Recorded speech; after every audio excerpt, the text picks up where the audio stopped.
Olá, queridos. Na gravação de Fênix, eu disse que era o educador. Fiz essa pequena confusão e vou me corrigir na descrição do canal ou no título do canal. O educador, na verdade, é esse agora. Quando falei no artigo da DPEC, da Defensoria, falando sobre o assistencialismo público, era pertinente a Fênix. Esse agora é que vai ser o educador.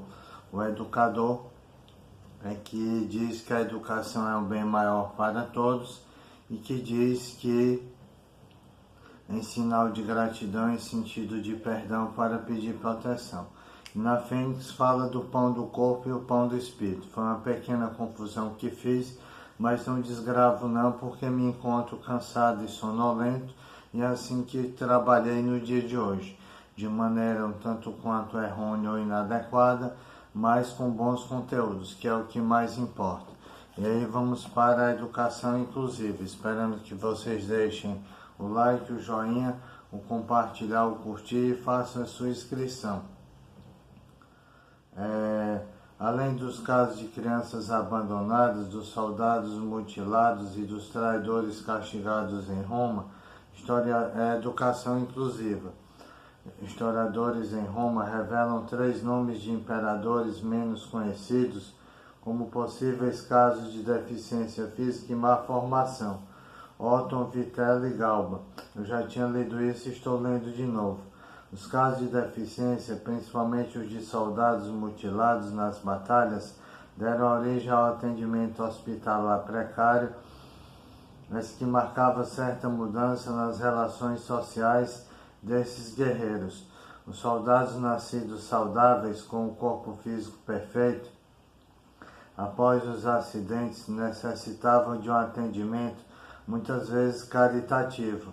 A partir desse período, com a queda do Império Romano, a ascensão da Igreja, a sociedade atribui novos conceitos acerca da concepção da pessoa com deficiência, uma concepção caritativa e exploratória. Reflita: com exceção da civilização egípcia, as demais exterminavam as pessoas com deficiência, mas isso poderia ser adquirido após a fase adulta, o que obrigou os governantes a desenvolver o atendimento hospitalar para esse público, ou seja, o atendimento surgiu como uma necessidade para resolver um problema social.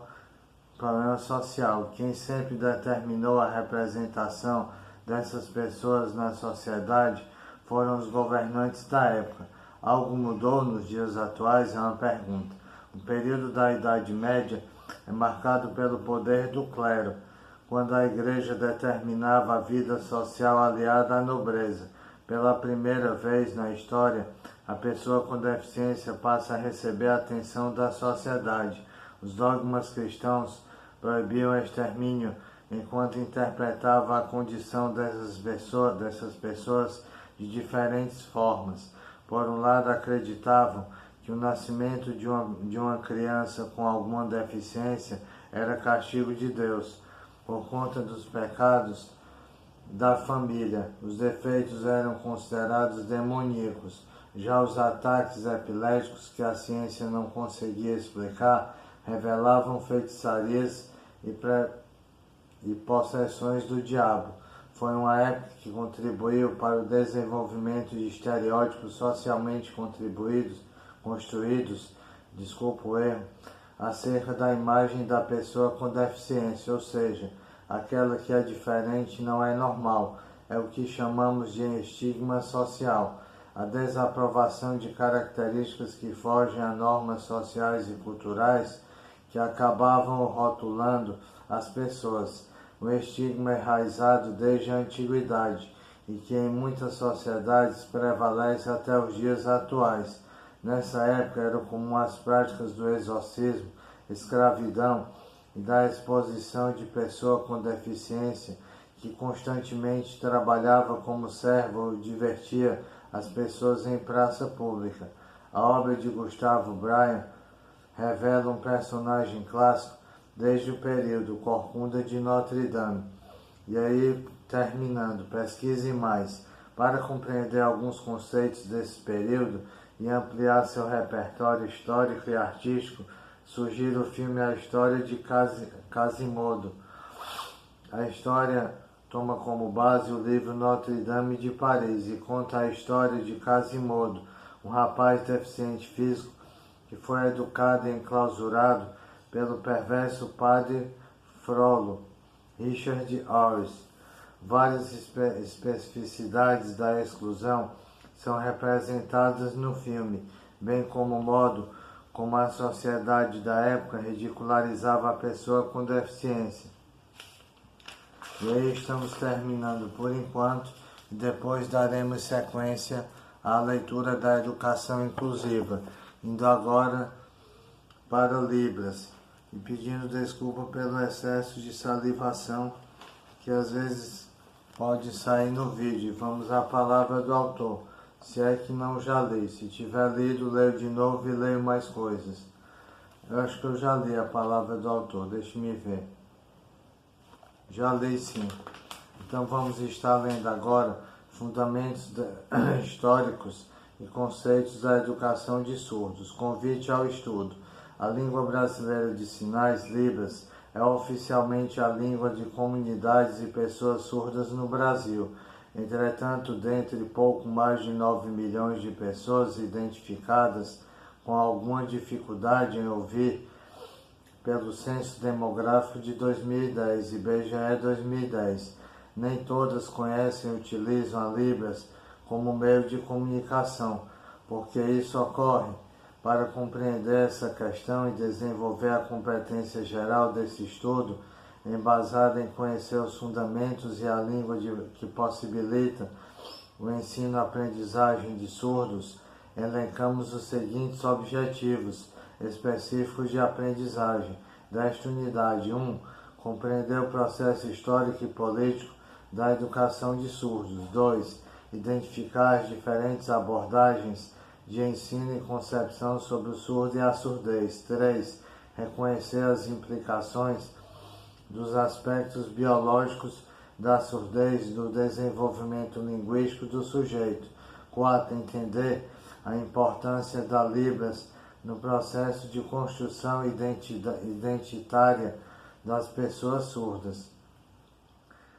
Por um frutífero diálogo entre teoria e prática, seu aprendizado se dará por meio da resolução de uma situação geradora de aprendizagem, em torno da história de Clarice, uma professora de ensino fundamental que buscará orientar Luísa, a mãe de uma de suas alunas, observando que sua aluna Mariana estava bastante abatida, comprometendo seu rendimento em sala de aula.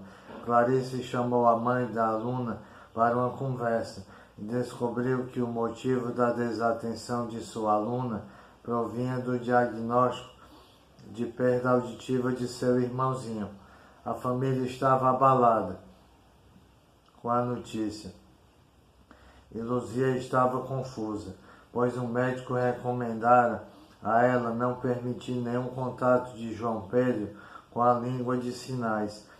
Contudo, Luzia assistiu ao jornal e viu uma pesquisa que comprovou como crianças surdas que aprendem Libras têm melhor desempenho na escola quando comparadas às privadas do ambiente, as que são privadas disso, dessa linguagem do ambiente escolar. Como Clarice poderá ajudar Luzia a decidir se estimula ou inibe o aprendizado de Libras em relação ao seu filho?